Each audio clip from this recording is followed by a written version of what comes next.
Hello. Yes mister Gaurav ji. जी।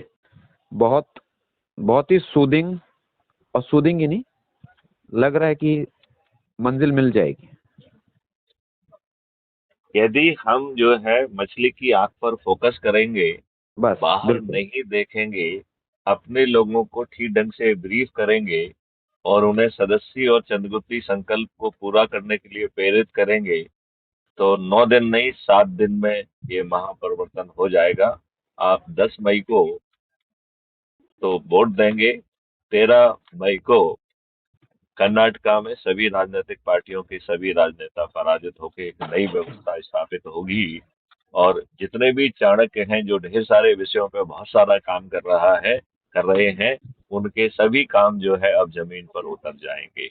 और बाबा जय गुरुदेव जी की जो भविष्यवाणियां हैं, जो कि सभी भविष्यवाणियां 21 लक्ष्यों में समाहित हैं, वो फलीभूत होंगी और लोगों को इसका लाभ मिलेगा।